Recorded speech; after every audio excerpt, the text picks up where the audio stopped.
Hey everyone, welcome back, and thank you for taking a few moments to be here today, because what I'm about to share could have a real and meaningful impact on your monthly Social Security income. There is genuinely good news developing for seniors, people with disabilities, and millions of Americans living on fixed incomes.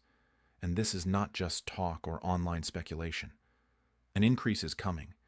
It has already been approved at key levels, and it is moving in the right direction. On average, beneficiaries could see around $150 more per month, which works out to roughly $1,800 a year. For many households, that kind of increase could be the difference between falling behind and finally catching up with everyday expenses. Now, before we dive deeper into the details of this increase, there is another extremely important update you need to know. A new Social Security payment is scheduled to arrive next week on January 14th. Not everyone will receive this payment on that date, so in this video I'm going to clearly explain who qualifies, what the eligibility requirements are, and what you should do if your payment does not arrive on time. If you receive Social Security, SSDI, SSI, survivor benefits, or any other fixed income benefit, you'll want to stay with me until the end because this information could directly affect you. And as always, if you find this update helpful, don't forget to support the video by hitting the like button, because it truly helps get this information out to more people who need it. Let's start with the big headline, because this is where the real excitement is. Millions of Americans who rely on Social Security, SSI, SSDI, veterans benefits, railroad retirement, and other disability or fixed income programs could soon see a meaningful boost in their monthly checks. The Safeguarding American Families and Expanding Social Security Act, often referred to as the Safe Social Security Act, is designed to address one of the biggest problems beneficiaries face today, which is that Social Security payments simply have not kept up with the real cost of living.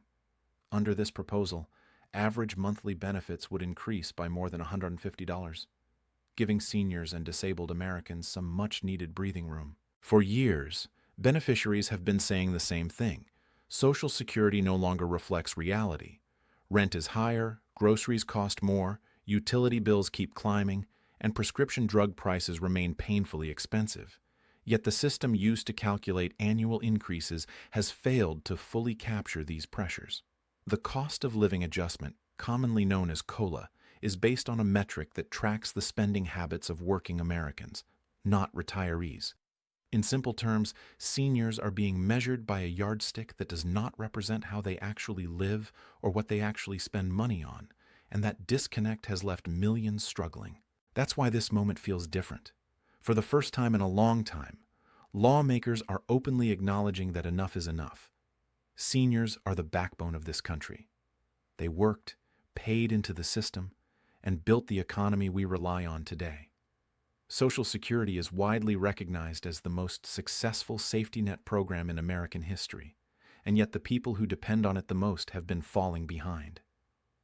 Supporters of this new legislation say the goal is simple: expand Social Security, put more money directly into the hands of those who rely on it, and ensure the program remains strong for future generations. This conversation isn't new, but the urgency feels stronger than ever.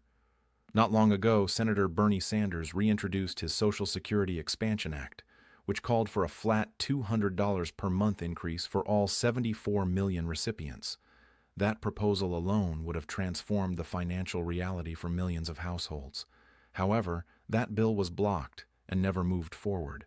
Many beneficiaries understandably feel frustrated when they see massive funding bills for other priorities pass quickly, while proposals to help seniors and people with disabilities struggle to even reach a vote. This has fueled growing calls for real reform, not just small adjustments. What makes the Safe Social Security Act especially significant is that it doesn't just focus on increasing benefits. It also aims to strengthen the program for the long term. One major change would be phasing out the payroll tax cap, meaning higher earners would contribute fairly on all of their wages, not just up to a certain limit. This would help extend the life of the Social Security Trust Fund and ensure the system remains sustainable for future retirees. At the same time, the bill would adjust benefit calculations to deliver that average increase of more than $150 per month, which for many recipients could add up to well over $1,900 a year. Another critical part of this proposal is updating how annual COLA increases are calculated. Right now, Social Security uses the CPI-W, which measures inflation based on the spending habits of urban wage earners and clerical workers. But seniors don't spend like working adults. They spend more on health care, housing, utilities, and prescriptions. That's why many experts support switching to the CPI-E, or Consumer Price Index for the elderly. This index is designed to reflect how older Americans actually spend their money, and adopting it could lead to much more accurate and meaningful benefit increases over time. According to analysts, if the CPI-E were adopted, some beneficiaries could see increases ranging from $300 to $500 more per month over time, and in some cases as much as $1,800 more per year or even higher. That's not pocket change. That's real money that could help seniors afford basic necessities without constantly worrying about falling short.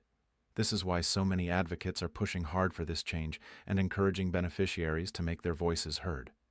I want to pause here and ask you directly. Do you support changing the COLA calculation from CPI-W to CPI-E?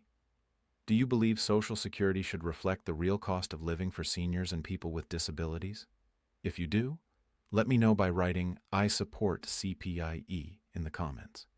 It may seem small, but showing support and staying informed truly matters, because when people stay silent, nothing changes. Now let's move on to the next critical update, which is the upcoming Social Security payment scheduled for January 14, 2026. This is a very important date, but it does not apply to everyone. According to the official Social Security Administration payment schedule, January payments are distributed based on the beneficiary's date of birth. If you were born between the 1st and the 10th of any month, and you receive retirement benefits, SSDI, or survivor benefits, then your payment is scheduled for the second Wednesday of the month, which is January 14. However, there is an important exception you need to keep in mind. If you started receiving Social Security benefits before May 1997, your payments are not tied to your birth date. Those beneficiaries typically receive their payments earlier in the month and have already received their January payment on January 2nd. If that's you, then you are not part of the January 14 group, and there is no need to worry if you don't see another deposit next week. Another thing to note is that January payments include the latest cost of living adjustment, which is currently set at 2.8%. This means your January benefit should be slightly higher than what you received in 2025. That said, many beneficiaries are frustrated because rising Medicare Part B premiums can offset much of that increase. This is yet another reason why advocates argue the COLA system needs to be updated, because the current method simply doesn't go far enough to protect purchasing power. If you are expecting your payment on January 14th and it does not arrive on time, the Social Security Administration advises waiting 3 business days before taking action. In many cases, delays are caused by banks or processing issues rather than Social Security itself. Your first step should be to contact your financial institution to make sure there are no problems with your account. If everything checks out on their end and you still haven't received your payment after 3 business days, then you should contact the Social Security Administration for further assistance. As always, if you have questions about your eligibility, your payment date, or the potential benefit increases we discussed today, feel free to leave a comment below. I do my best to read through them and help clarify what's going on, because I know how confusing and stressful these updates can be. Also, if you've noticed you're not getting notifications when new videos are posted, make sure you're subscribed and that the bell icon is turned on, so you don't miss important updates like this one. Thank you so much for watching and staying informed. If this video helped you understand what's coming and what could be ahead for Social Security, don't forget to hit the like button and share it with someone who might need this information. I appreciate every single one of you. Take care, stay safe, and I'll see you in the next video very soon.